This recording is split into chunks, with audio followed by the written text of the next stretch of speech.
Dear friends, welcome to our online classes. Students, today we will see chapter 2 Emerging New Kingdoms. Question answer. Question D. Pick the correct answer. Question first. Who established the Pala kingdom? Pala राज्य की स्थापना किसने की? आपके alternative हैं Dharmapala, Dantidurga, Bhoja, Gopala. Correct answer क्या होगा? गोपाल। पाल राजवंश की स्थापना गोपाल ने की। Question second, which dynasty was founded by Dantidurga? Dantidurga के द्वारा कौन सा साम्राज्य खोजा गया? करेक्ट आंसर है Rashtrakuta. Question third, in the second battle of Tarain in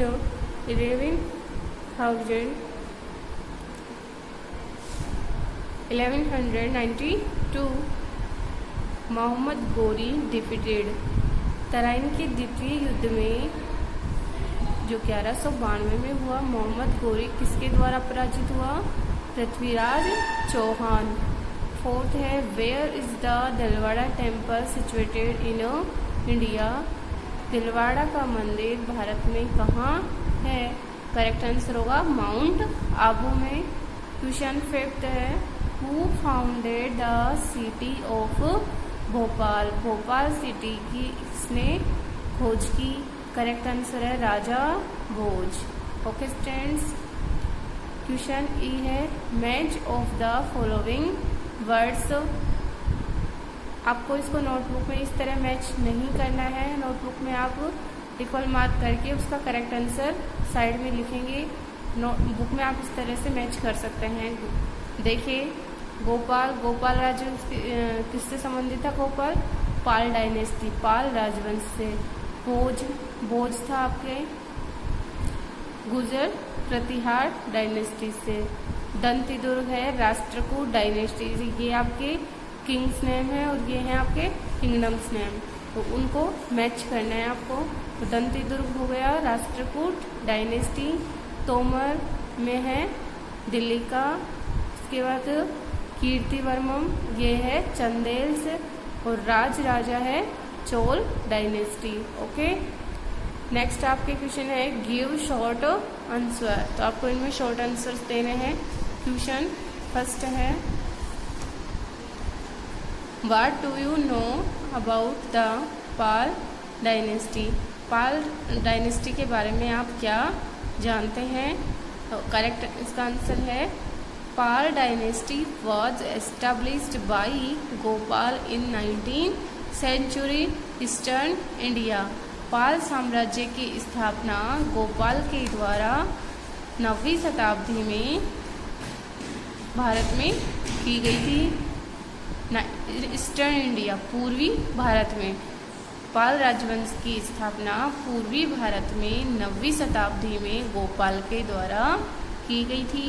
his son Dharmapala conquered Kannauj from the Gujar Pratihara. उसके जो पुत्र था, इसका ये गोपाल का पुत्र था, उसने क्या नाम था? धर्मपाल। उसने कन्नौज को गुजर प्रतिहारों से जीता था। नेक्स्ट सेकंड क्वेश्चन है, how did the Rashtrakuta become powerful? Rashtrakuta शक्तिशाली कैसे बन गए? आंसर है, the Rashtrakuta ruled about 200 years in Deccan and territories in north and south India. Rashtrakuta ने लगभग 200 वर्षों तक दक्षिण में शासन किया एंड टेरिटरीज, और इसके विभिन्न क्षेत्र जैसे कि उत्तर में और दक्षिण भारत में। तो उत्तर और दक्षिण भारत में राष्ट्रकूट ने लगभग 200 वर्षों तक शासन किया। Dantidurga was the founder of Rashtrakuta dynasty. Rashtrakuta साम्राज्य का संस्थापक कौन था? Dantidurga. Rashtrakuta were the largest dynasty in 3 major kingdoms. 3 मुख्य राज्यों में से राष्ट्रकूट सबसे शक्तिशाली साम्राज्य था। आपके जो 3 किंगडम्स थे उसमें पाल था, राष्ट्रकूट और विजय प्रतिहार। तो इनमें राष्ट्रकूट सबसे शक्तिशाली राजवंश था। नेक्स्ट क्वेश्चन है आपका question third, what was the major cause behind the tripartite struggle between different parties. आपके जो त्रिपक्षीय संघर्ष हुआ था 3 पार्टियों में, तो उसका मुख्य कारण क्या था? आंसर है main cause of this struggle was the desire to purchase the city of Kannauj and control the fertile region of Gangetic valley. Main cause of this struggle, इस संघर्ष का जो त्रिपक्षीय संघर्ष था उसका मुख्य कारण वाज द डिजायर, एक इच्छा थी, to possess the city of Kannauj, Kannauj शहर पर अपने अधिकार करने की इच्छा थी। तो जो त्रिपक्षीय संघर्ष हुआ था उसका मुख्य कारण था कन्नौज शहर पर अपना अधिकार स्थापित करना and control the fertile region of Gangetic valley, Ganga की घाटी के उपजाऊ मैदानों पर नियंत्रण करना। What do you mean by mandalam? So question 4 है कि मंडलम से आपका क्या आशय है?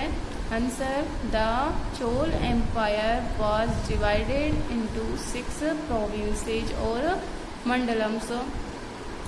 चोल एम्पायर, चोल साम्राज्य वाज डिवाइडेड, बटा हुआ था, इनटू 6 प्रोविंसेज, 6 क्षेत्रों में, और मंडलम्स जो हम मंडलम कहते हैं for the welfare of people, लोगों के कल्याण के लिए, लोगों के कल्याण के लिए चोल साम्राज्य 6 मंडलम, 6 भागों में बटा हुआ था।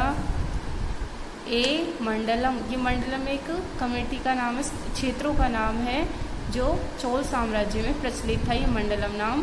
तो a mandalam were further divided into a number of villages, और मंडलम को भी बहुत से गाँवों में बांटा गया था। जिस तरह से प्रेजेंट टाइम पे हम देखते हैं कि कंट्रीज हैं, कंट्रीज को स्टेट्स में बांटा गया है, स्टेट्स को सिटीज़ में बांटा गया है, डिस्ट्रिक्ट्स में बांटा गया है, और डिस्ट्रिक्ट को सिटी, विलेजेज, etc में डिवाइड किया गया है। तो उसी तरह से मंडलम था, मंडलम को भी गाँव में डिवाइड किया गया था। क्वेश्चन 5 है, describe the temple architecture of Chola period. Chola के समय की, जब चोल शासन हुआ करता था तो उस टाइम की मंदिर वास्तुकला का वर्णन कीजिए। आंसर है the greatest Chola monument is the Rajarajeshwara temple. सबसे महान चोल साम्राज्य का जो मॉन्यूमेंट मीन्स स्मारक था इज द राजराजेश्वर टेम्पल। तो कौन सा था वो? राजराजेश्वर मंदिर at Tanjore, built by Rajaraja the great. Tanjore में बना हुआ राजराजेश्वर का मंदिर चोल साम्राज्य का सबसे महत्वपूर्ण स्मारक था बाई राजराजा द, ये तंजौर में बना हुआ था बाई राजराजा द ग्रेट। और किसके द्वारा बनाया गया था? राजराजा महान के द्वारा।